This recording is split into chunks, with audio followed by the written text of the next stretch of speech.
হাদির পাশে কালো মাস্ক, কালো জ্যাকেট পরে বসে আছে একজন। খেয়াল করে দেখুন তার হাতের ঘড়ি আকাশি রঙের।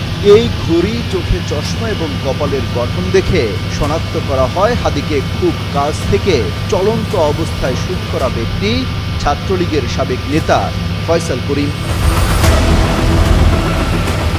দ্য ডিসেন্ট ফয়সালের বেশ কয়েকটি ছবি বিশ্লেষণ করেছে।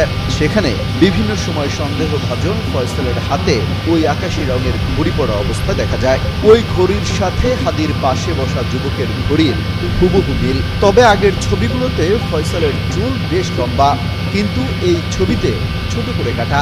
অনেকে বলছেন 5 আগস্টের পর বিভিন্নভাবে নিজের রূপ পরিবর্তনের চেষ্টা করে গেছেন। সবশেষ হাদিকে শুট করার আগে মাস্ক পরে চলাফেরা করতেন।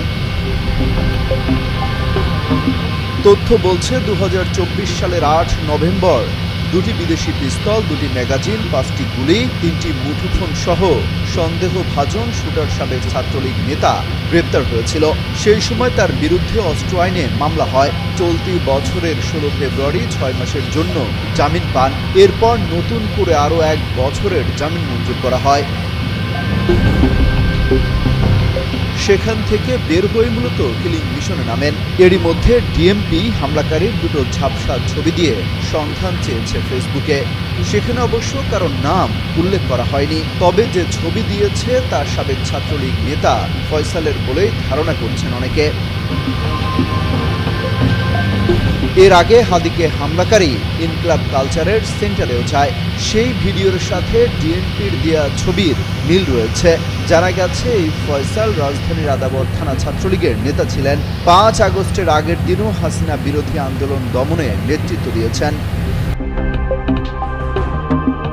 দ্য ডিসেন্ট বলছে, দুটি ফেস ডিটেকশন অ্যাপে ফয়সাল করিমের একাধিক ছবি তুলনামূলকভাবে যাচাই করেও ইনকিলাব কালচারের সেন্টারের সিসিটিভির ফুটেজের দৃশ্যমান ব্যক্তির মিল পাওয়া গেছে। বিশেষভাবে উল্লেখ করা হচ্ছে, হামলাকারীর বাম হাতে থাকা বিশেষ ডিজাইনের ঘড়িটি পরা অবস্থায় ফয়সাল করিম মাসুদের ইনস্টাগ্রাম এবং ফেসবুক প্রোফাইলে একাধিক ছবি